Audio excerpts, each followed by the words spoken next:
সুন্দর গভীর স্বপ্ন বুকে চাই, সুন্দর গভীর স্বপ্ন বুকে চাই, সুন্দর ভবিষ্যৎ।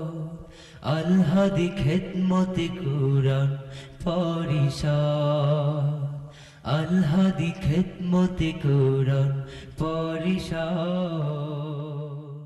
আলহামদুলিল্লাহ الحمد لله وكفى وسلام على عباده الذين اصطفى أما بعد فأعوذ بالله من الشيطان الرجيم بسم الله الرحمن الرحيم يا أيها الناس كلوا مما في الأرض حلالا طيبا وقال النبي صلى الله عليه وسلم كسب الحلال فريضة بعد الفريضة وقال النبي صلى الله عليه وسلم نعم المال الصالح للرجل الصالح أو كما قال عليه الصلاة والسلام اللهم صل على محمد وعلى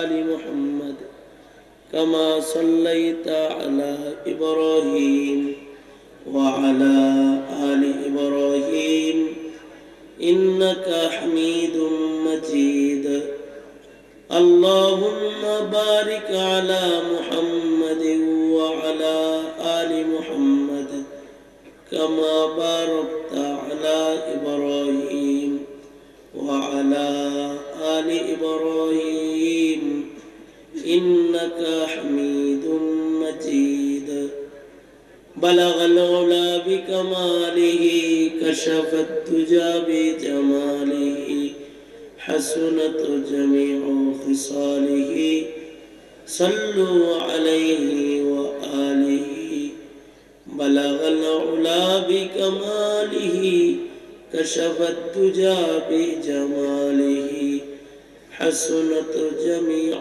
خصاله صلوا عليه وآله ভেতরে আওয়াজ ক্লিয়ার করো, আমার কানে আওয়াজ দাও। আলহামদুলিল্লাহ, আল-হাদি খেদমতে কোরআন পরিষদের উদ্যোগে আয়োজিত পঞ্চম বার্ষিক তাফসীরুল কোরআন মাহফিলের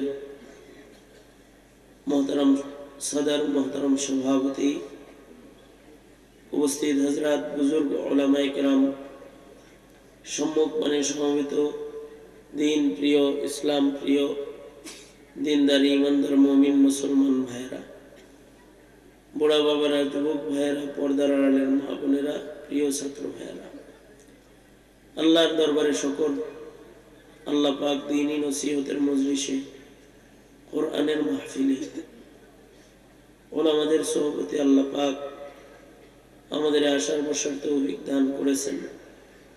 এই জন্য মালিকের দরবারে শুকরগুজার হই, শুকরিয়া আদায় করি, কালিমাতুশ শুকর পড়ি আলহামদুলিল্লাহ।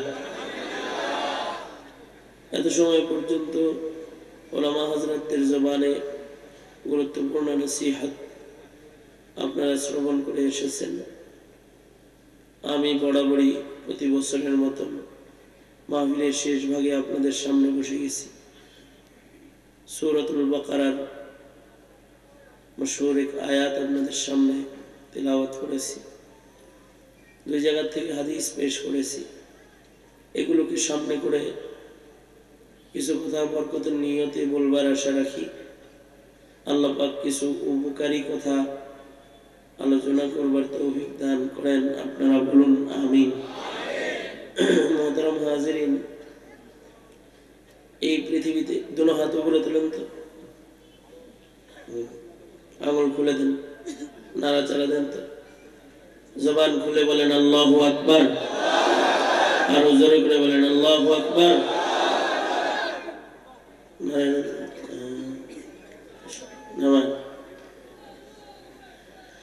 তো মুহতারাম হাজিরিন, এই যেমন আমার দিকে ছিলেন কিছু সময়, আখরি মুনাজাত পর্যন্ত সময় অন্যমনস্ক না হয়ে দিল দিয়ে কিছু কথা শোনা, দিল দিয়ে কথা শুনলে এটা আমলি জিন্দেগিতে তাড়াতাড়ি আসে, চলার পথে কথাগুলো স্মরণ থাকে, আমলের জন্য সহায়ক হয়। এই জন্যে আলোচনার দিকে সকলকে মনোনিবেশ করবার জন্য আবেদন জানাচ্ছি। এই পৃথিবীর মাটির উপরে যত মানুষ আছে, এই মানুষদের ভিতরে দুটি ভাগ। একদল মানুষ আখিরাত উপার্জনের জন্য ব্যতিব্যস্ত আছে, আর আরেকদল গাফেল মানুষ আছে যারা আখিরাতের নাজাত, পরকালের শান্তি এগুলোকে ভুলে গিয়ে শুধুই মাত্র দুনিয়া কামাইবার জন্য পেরেশান আছে, ভোগ বিলাসের জন্য পেরেশান আছে। যারা আখিরাত কামাইয়ের জন্য মূল্যবান হায়াতকে ব্যয় করে এবং আখিরাতের উপার্জনের জন্য যারা মেহনতি, তাদেরকে হাদিসের ভাষায় চালাক মানুষ বলা হয়। আর যারা আখিরাত ভুলে গিয়ে শুধুই মাত্র পার্থিব জীবনের ভোগ বিলাসকে সুনিশ্চিত করে আখিরাত থেকে গাফিল জীবন কাটায়, আর আখিরাতকে একাকী এমনিতেই মালিক হওয়ার আশা দিলে লালন করে, তাদেরকে হাদিসের ভাষায় আল্লাহ নবী তাদের বোকা বলেছেন, নির্বোধ বলেছেন। নবীজি যারা আখিরাত কামাই করে তাদের চালাক বলেছেন, আর যারা দুনিয়ার ভোগ বিলাস নিশ্চিত করে আখিরাত ভুলে তাদের বোকা বলেছেন। কারণ কি? নিশ্চয়ই যৌক্তিক কারণও আছে, যার কারণে নবী পাক আখিরাত অর্জনকারীদের চালাক বলেছেন। আখিরাত যারা কামাই করে তারা চালাক এজন্যে, আখিরাতটা আসলে বোঝা কঠিন, আর দুনিয়াটা যেটা ভোগ বিলাস, যেটা দুনিয়া, এটা বোঝা সহজ। কঠিন জিনিস যে বুঝে ফেলছে সে তো চালাকি বটে। আখিরাত বোঝা কঠিন কেন? দুনিয়া বোঝা সহজ কেন? দুনিয়াটা মানুষের চোখের সামনে আছে, দেখা যায়। আখিরাতটা মানুষের চোখের আড়ালে আছে, দেখা যায় না। যেটা দেখা যায় সেটা ভাবা যায় তাড়াতাড়ি, কল্পনা করা যায়, বোঝা যায় তাড়াতাড়ি। আর যেটা দেখা যায় না এটার কল্পনাও করা যায় না। জীবনে যেটা কেউ দেখে নাই সেটার কল্পনা করতে পারবে কেমনে? এই জন্যে জান্নাতের কোনো কল্পনা, প্রতিচ্ছবি নিজের ব্রেনে আঁকা যায় না। দুনিয়ার প্রতিচ্ছবি ব্রেনে আঁকা যায়। সাপোজ যারা বিয়ে করে নেই এখন, ওরা কেমন বিয়ে করবে এটা ব্রেনে প্রতিচ্ছবি আঁকা যায়, কল্পনা আঁকা যায় যে আমার বউটা এরকম সুন্দর হইতে হবে, চুলগুলা লম্বা হইতে হবে, নাকটা চোখা হইতে হবে, 5 ফুট 3 ইঞ্চি লম্বা হইতে হবে। এগুলো কল্পনা করা যায়। কারণ হলো এটা দুনিয়া, এটা দেখা যায়, কিন্তু হুর কেমন হবে এটা বুঝেন? আপনারা কি আমার আলোচনা সুস্পষ্ট শুনতেছেন? তাহলে আমার সাথে কথা বলবেন। হুর কল্পনা করতে পারবেন যে হুর কয় ফুট লম্বা হবে? জান্নাতে গেলে হুর পাইবেন সুন্দরী সুন্দরী। ওগুলা কত ইঞ্চি লম্বা হবে, চামড়ার রং কেমন হবে, চুল কেমন হবে, কুকরানো হবে নাকি সোজা হবে, এগুলোর কোনো কল্পনা করতে পারবেন? কারণ এটা দেখা যায় না। দুনিয়ায় কেউ বাড়ি করার আগেও কল্পনা করে বাড়িটা যেন ভেতরে পড়ে না যায়, মেন রোডের কাছাকাছি যেন হয়, সুন্দর যেন হয়, গাড়িটা যেন সরাসরি বাড়িতে যায়। আর যদি গলিতে গাড়ি রেখে হাইটা যেতে হয়, কারণ কারোর বাড়ি গলির ভেতরে আছে এটা দেখছে, এ কারণে গলির দুঃখ বুঝছে আর সদর রোডে বাড়ির সুখ বুঝেছে। বিয়ে করার আগেও কল্পনা করে যে শ্বশুর বাড়িটা যেন সুনামগঞ্জের চরে বইরা না যায়, যে নৌকা দিয়ে যেতে হবে, হাঁটা চলা করতে হবে, গাড়ি যাবে না, এগুলো সবই দুনিয়া।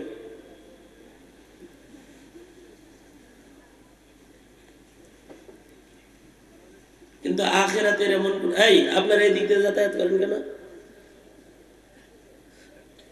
এদিক দিয়ে যাতায়াত করেন কেন, এদিক দিয়ে আর যাতায়াত হবে না, ঠিক আছে, যাতায়াত বন্ধ। আপনারা আমার পক্ষে না বিপক্ষে?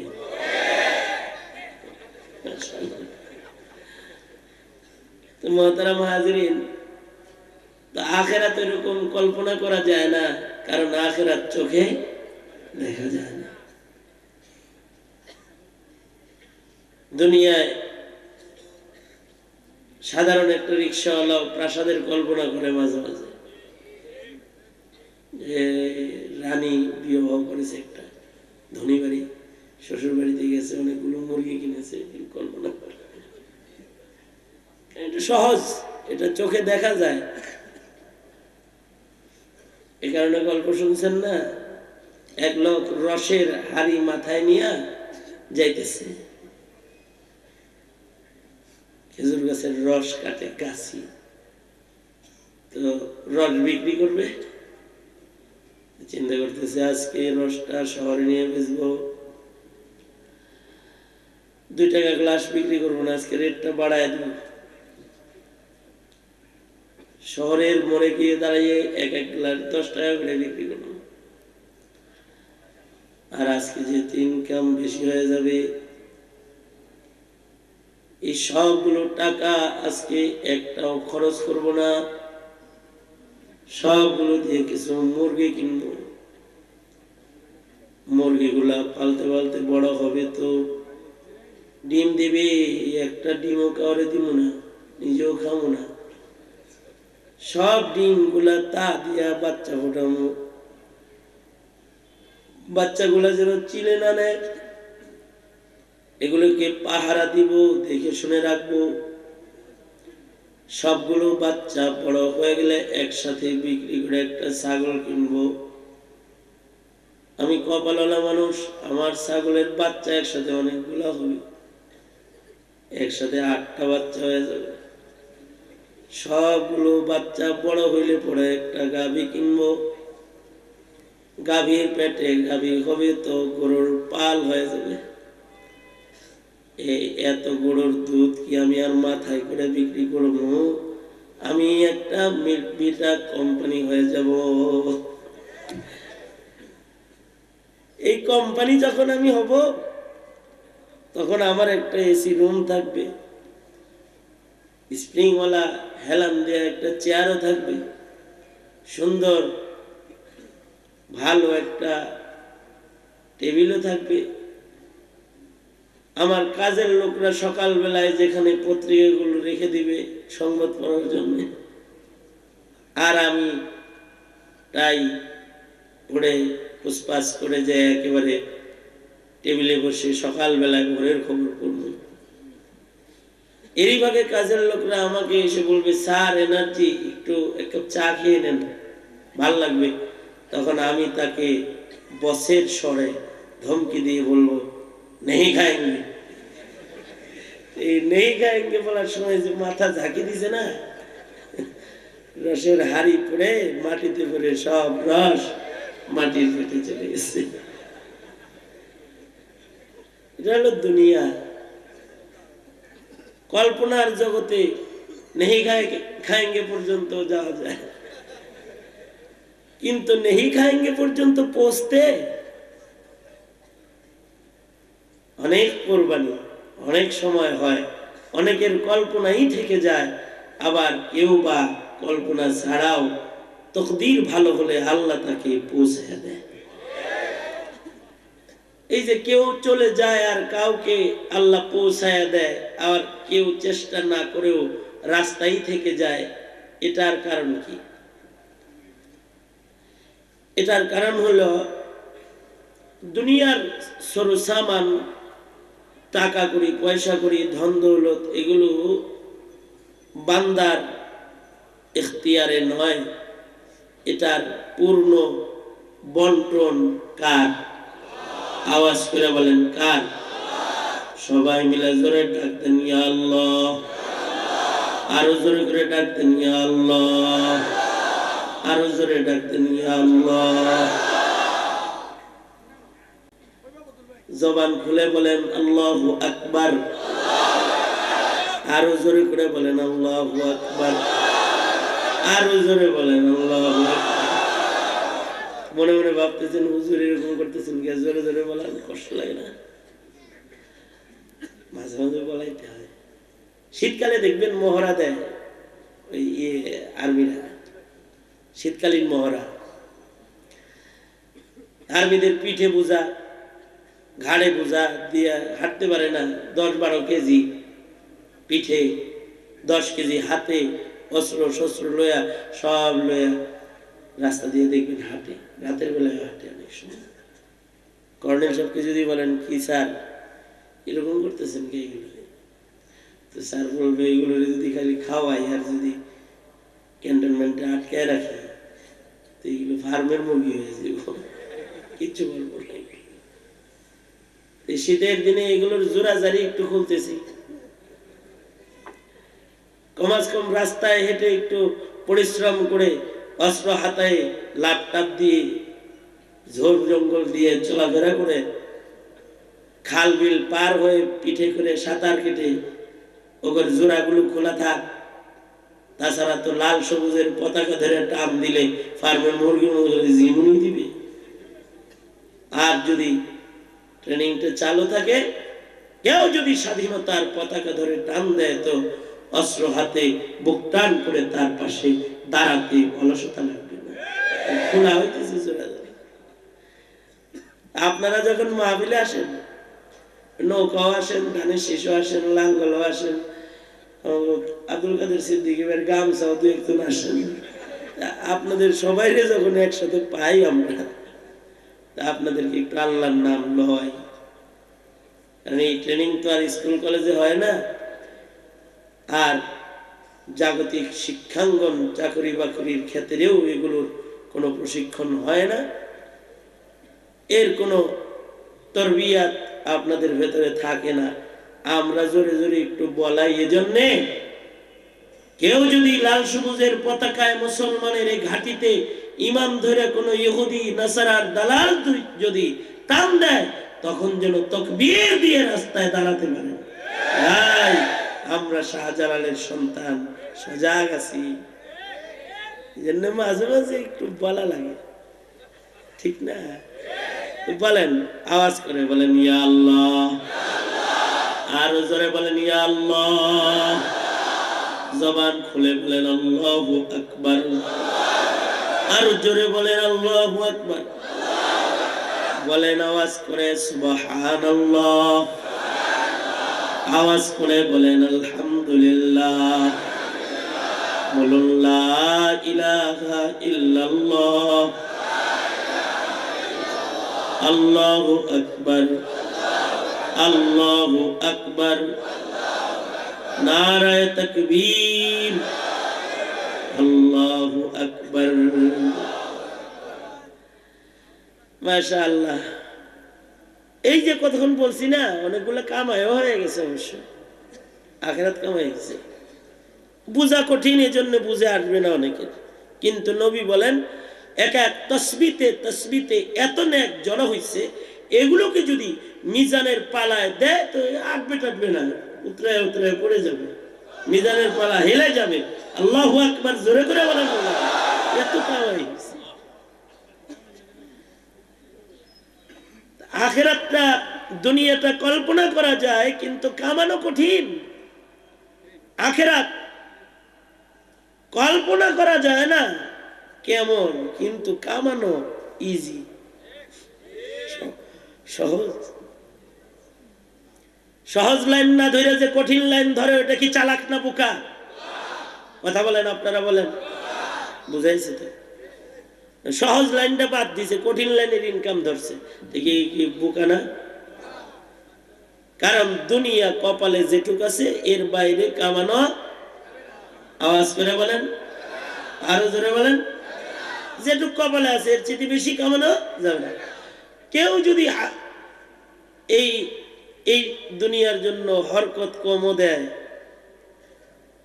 তার যদি ইমান ভালো থাকে যে এগুলো মালিকানা কার, আল্লাহ অল্প হরকতে বরকত বেশি দিবে, অল্পই অনেক কিছু পেয়ে যাবে। এই কারণে এটা শিক্ষিত হওয়ার পরে অনেক সময় টাকা পয়সার মালিক হতে পারে না। আল্লাহ কপালে রায় নাই, কি রূপ কপালে নাই, চাকরি পায় না, শেষ বেলায় অটো রিক্সা চালায়, আছে না? আবার এমন মানুষ দেখবেন যারা দস্তখত জানে না, কোটিপতি। আমি 2-4 জন এমন হাজার হাজার কোটি টাকার মালিককে চিনি, যাদের শিক্ষাগত যোগ্যতা খুব নগণ্য। এদের কেউ কেউ তারা ইংলিশে তার বায়াররা যে তাকে অর্ডার গুলো দিছে, এটা পড়তেও পারবো না, এটার দিকে তাকাইলেও সরিষা বল দেখবো, খালি কিছু বুঝতে পারছে না। দস্তখত ছাড়া অন্য কিছু পারে না, কোন রকম দস্তখত শিখছে।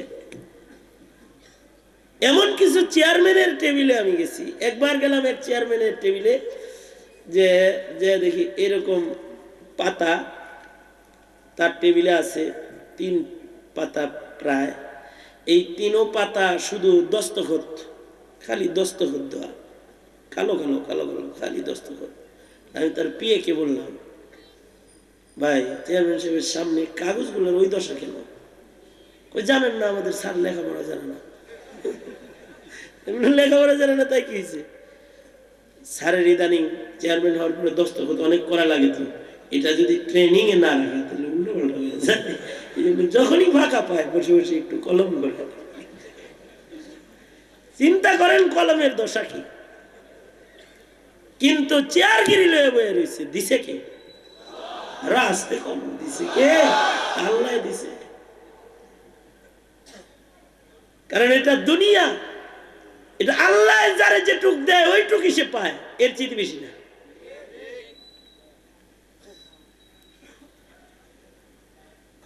এ কারণে অনেক সময় ইনকাম করা টাকা পকেট থেকে হারায় যায়। কারণ মাল ইমতিহান, কাউরে দিয়া ইমতিহানটা লয়, আর কাউকে বঞ্চিত রাখা পরীক্ষাটা আল্লাহ লয়। এ দিতেও সময় লাগে না, কেড়ে নিতেও সময় লাগে না। দিয়া ধন বুঝে মন, কেড়ে নিতে তার কতক্ষণ। মাসের 4 তারিখ মনে করেন বেতন পাইছে, বেতনটা পাইয়া পকেটে বেতনটা লইয়া চিন্তা করতেছে, বই সুন্দর একটা জামদানি শাড়ি নিতে গেছে, কোন দোকান থেকে কেন যায় এই কল্পনা করতেছে, আর যাইতেছে। আর চিন্তা করছে যে ছোট বাচ্চাগুলা এই এই পছন্দের খেলনা নিতে বলছে, এগুলা আজকে কিনবো,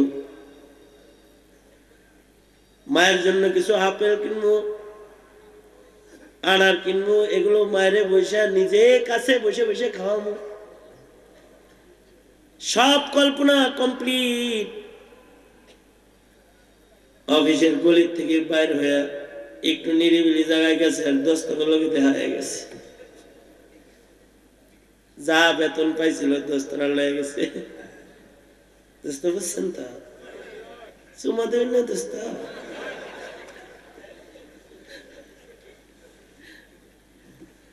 যারা যারা যাইবেন গা যান গা, যারা থাকবেন তাহলে কিছু গল্প করুন আজকে, ঠিক আছে? আছেন তো? দেখেন না বদরুল মিয়া আমার উঠাইছে কয়টা, 11:30 বাজে এখন। এত রাত্রে কোনো ওয়াজ চলে, গল্প চলে মিয়া? তো ওই রাস্তায় তো বন্ধুদের সাথে দেখা হয়েছে, সব তো লেগে গেছে গা, হাসি মুখটা এরকম ছোট্ট হয়ে গেছে আর কি, মুখটা নারাজ করে যায়। বাসায় কলিং বেল দেয় দেয় দেয় না, দিছে আর কি ছোট্ট করে। বিবি সাহেব দরজা খুলে বলে, কি ব্যাপার, চেহারাটা এরকম কেন? বেতন কি পাও নাই? পাইছি। এরকম হয়ে আইসো কে? আমরা তো অপেক্ষায় আছি, যা বাজার সদাই সব করে আনবো আজকে। প্ল্যান তো এরকমই ছিল, কিন্তু কিন্তু কি দোস্তরা নিয়ে গেছে গা। দোস্ত চাইলো আর বেতনের টাকা দিয়ে দিলা, এটা এই দোস্ত না, এই দোস্ত না দিলে পরে তো খুলি উড়া লাগবো। দিছিল মাওলায়, মেহনত করেছে, হালাল কামাই, কিন্তু বেতনের টাকা হালাল না, হালাল অর্থ, কিন্তু তারপরেও কামাই করার পরেও, পকেটে আসার পরেও বের করে নিছে কে? ধরে বলেন কে? আল্লাহ লেগেছে গা। কারণ তাকসিম আর বন্টনটা তার, যাকে তিনি যতটুকুন দিবেন অতটুকুনি বান্দা পাবে, যারে বেশি দিবেন সে বেশি পেয়ে যাবে, যাকে কম দিবেন সে কম পেয়ে যাবে। যে বেশি পেল সে কি শকর করলো কিনা এটা দেখতেছেন, আর যে কম পাইল সে ধৈর্য ধরতেছে কিনা এটা দেখতেছেন। আল্লাহ দেখতেছে ধনীটা শাকের কিনা আর গরিবটা সওয়াবের কিনা। শাকের হলে শুকরিয়ার গুণের বদলায় জান্নাত দিবেন, আর দরিদ্র লোকটা সওয়াবের হইলে ধৈর্যের গুণের বদলায় তাকে জান্নাত দিবেন। যারা গরিব তাদের জন্য আলাদা একটা সুসংবাদ, তবে শাকের ধনীর চাইতে সওয়াবের দরিদ্রকে আল্লাহ পাক কমপক্ষে 70 বছর আগে জান্নাতের মালিকানা বুঝাইয়া দিবে। সুবহানাল্লাহ, এরকম সুবহানাল্লাহ কাম বাচ্চা। খবরটা যেরকম সুন্দর করে ডেলিভারি দিছি, ওরকম সুন্দর আবার ডেলিভারি দিই। সুবহানাল্লাহ, ডেলিভারিটা ভালো করে দিই। শাকের ধনীর চাইতে সওয়াবের দরিদ্রকে, কোন বর্ণনায় আছে 500 বছর, বিশুদ্ধ বর্ণনায় 70 বছর আগে আল্লাহ তাদের জান্নাত বুঝাইয়া দিবেন। এবার যারা গরিব তাদের কোনো দুঃখ আছে? আর কি একটা উপকার করলাম চিন্তা করছেন? টাকা পয়সা নাই, তাদের দুঃখ কমাই দিলাম। টাকা পয়সা দেয় নাই তিনি, দুনিয়ায় দেননি, বদলায় আল্লাহ পাক আখিরাতে আগে আগে দিয়ে দিবেন। আখিরাতে যে গরিব আগে জান্নাতে যাবে আর ধনী পরে জান্নাতে যাবে, এর কারণ কি? এর অত কারণ জানার দরকার নাই, একাত্রা শুনেন। ধনীর নথিপত্র বেশি, রাতারাতি যে 5 তালা ছিল গাছতলা, রাতের আধারে আঙ্গুল ফুলে কলা গাছ, কেমনে হইছে জিজ্ঞাসা হবে, তদন্ত হবে, বোর্ড বসবে, কেমনে কেমনে কেমনে কেমনে আকামগুলা করছে। আবার এই কোটি কোটি টাকার খরচের হিসাব ভাউচার গুলা চেক হবে। ভাউচার গুলা রাইট নাকি রং, কোন জায়গায় খরচ করছে, সুকামে খরচ করছে নাকি আকামে খরচ করছে, দেখবে না এগুলো? এই দেখতে দেখতে দেখতে দেখতে পিছে হয়ে যাবে। ডাক্তারের কাছে কিছু রোগী যায়, এগুলো কপাইলা রোগী, অসুখ বিসুখ তেমন হয় না, হইলে সিমসাম ছোটখাটো গেছে। তো কপালে খালি হাতটা দিয়ে প্যারাসিটামল লেগে ছেড়ে দিছে, পরের দিন টনটনা সুস্থ হয়ে অফিসে চলে গেছে। আর কিছু যায় এরকম, ওটা টেস্টের অভাব নাই, blood test, sugar test, urine test, X ray, ultrasonogram, ECG, তারপরে ব্রেনে কি জেনে করে আরো সিটি স্ক্যান, এই সব এমআরআই করতে টুকতে এগুলো করতে করতে করতে করতে ফাইল এত। ডাক্তারের কাছে যাওয়ার পরে এটাও বেশি, প্রেশারও বেশি, সুগারও বেশি, এই দিকে ওদিকে ভেজাল, ওইদিকেও কি যেন দেখা যায় ফোটাফোটা। এত রোগের চিকিৎসা আমি একা কেমনে করবো? ভাই আপনি বসেন, আপনি পরে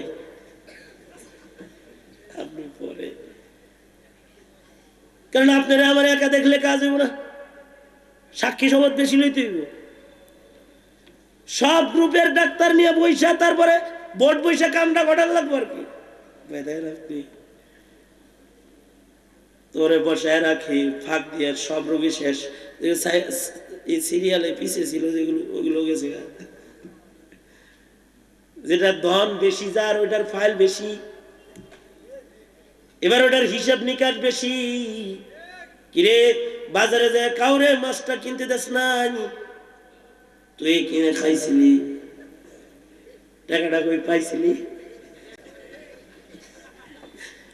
তুই যে এই যে এত সুন্দর সুন্দর পোশাক গুলা কিনছিলি, একজনের ছিল শীতের জামা একটা, পরের বছর ওইটা জোড়া দিয়ে তারপরে পড়ছে, আর তুই খালি কস সব ব্র্যান্ডের মাল, ব্র্যান্ডের।